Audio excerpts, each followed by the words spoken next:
ಹೇಳ್ಕೊಳ್ಳುವುದು? ಬೇರೆ ಇಲ್ಲ, ಮನೆಯಲ್ಲೇ ಇರು. ಸರಿ ಸರಿ ಸರಿ, ಒಳ್ಳೆ. ಏನಾಗ್ಬೇಕಿತ್ತು? ಏನು ಬಂದೆ?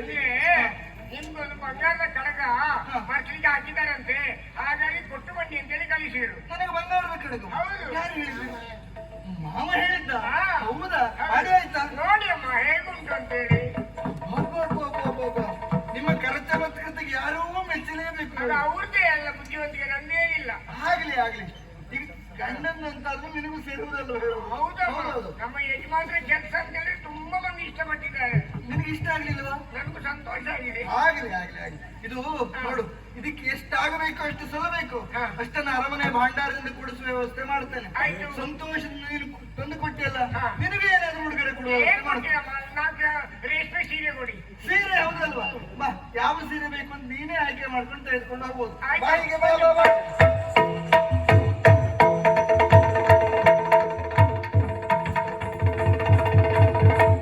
ಎಂತ ಆಚಾರ ಭಯಂಕರ ಬಿಸಿಗಿತ್ತು. ಅಲ್ಲ, ಬಹಳ ಹೊತ್ತಾಯ್ತು ಹೋಗಿ, ಯಾಕೆ ಇವಳು ಇನ್ನೂ ಬರ್ಲಿಲ್ಲ? ದಾರಿ ತಪ್ಪೋಯ್ತು ಏನು ನೋಡು.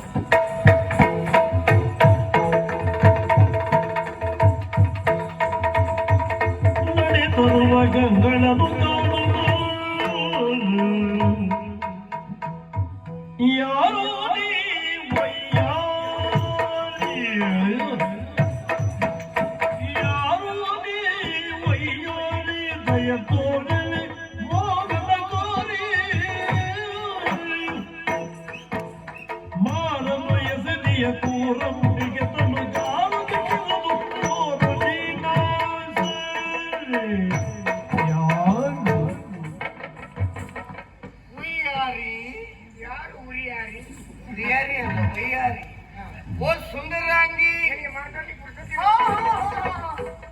ನಿನಗೆ ಪುರುಸೊತ್ತಿಲ್ಲದೆ ಇರಬಹುದು, ನನಗೊತ್ತು.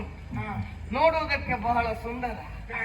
ಅಯ್ಯೋ, ನಿನ್ನ ರೂಪ ಅಂತ ಹೇಳಿದ್ರೆ ಇಷ್ಟು ಚಂದದ ಹೆಣ್ಣನ್ನು ನಾ ಹಿಂದೆ ಕಂಡದ್ದೇ ಇಲ್ಲ.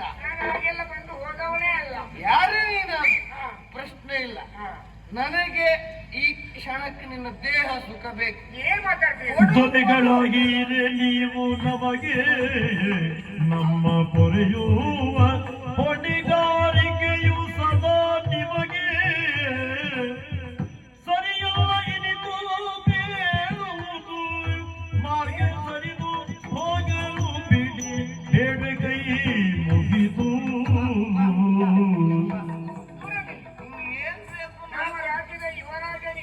ನಮ್ಮೆಲ್ಲ ಕಷ್ಟಗಳಿಗೆ ಸ್ಪಂದಿಸಬೇಕಾದವರು ನೀವು. ಈಗ ನೀವು ನಮ್ಮ ರಾಜ್ಯದಲ್ಲಿ ಬೇಲಿ ಇದ್ದಾಗೆ ಬೇಲಿ ಎಂದು ಹೊಲವನ್ನು ಬೆಳಲಿಕ್ಕೆ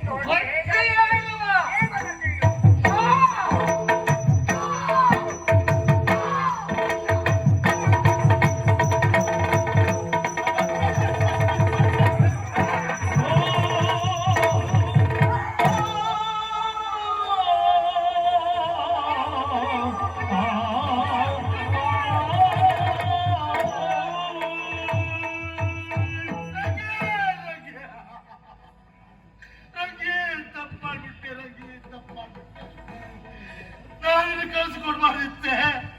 ಸ್ವಾರ್ಥಿಯಾಗಿ ನಿನ್ನನ್ನು ಕಳುಹಿ ಕೊಟ್ಟೆ. ನಾನೇ ಹೋಗಿದ್ರೆ ಹೀಗೆ ಆಗೋದಿಲ್ಲ ಆಗಿತ್ತು. ರಂಗಿ, ನನ್ನ ಬಿಟ್ಟು ಹೋಗ್ಬಿಟ್ಟೇನೆ ಸ್ವಾಮಿ. ನನ್ನ ಬಿಟ್ಟು ಹೋಗ್ಬೇಡ ರಂಗಿ. ಸ್ವಾಮಿ, ಕೊನೆಯ ಗಳಿಗೆ ನಂದು ಇದು. ಅಯ್ಯೋ ದೇವರು, ಹೀಗಾಗ್ತಂತ ನಾನು ಯೋಚನೆ ಮಾಡಲಿಲ್ಲ.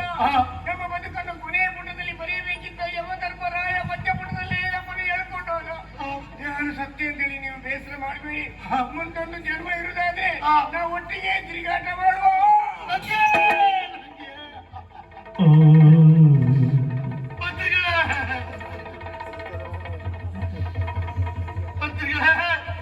ನೋಡಿದ್ರ ಸ್ವಾಮಿ, ನಿಮ್ಮ ಯುವರಾಜ ಈ ರೀತಿ ಮಾಡಿಬಿಟ್ಟ. ಅದಕ್ಕೆ ನ್ಯಾಯ ಬೇಕು, ನ್ಯಾಯ ಬೇಕು. ಅಯ್ಯೋ, ದುಃಖಿಸಬೇಡ. ಅಯ್ಯೋ, ಮಹಾರಾಜರಿದ್ದಾರೆ, ನಾನು ಪ್ರತ್ಯಕ್ಷ ಸಾಕ್ಷಿ ಇದ್ದೇನೆ. ಇದಕ್ಕೆ ಏನಾದ್ರೂ ನ್ಯಾಯವನ್ನು ಕೊಡುವುದಾದ್ರೆ ಮಹಾರಾಜನೇ ಸರಿ. ಹಾಗಾಗಿ ಶವವನ್ನೇ ಎತ್ತಿಕೋ, ನೇರವಾಗಿ ಆಸ್ಥಾನಕ್ಕೆ ಹೋಗೋಣ.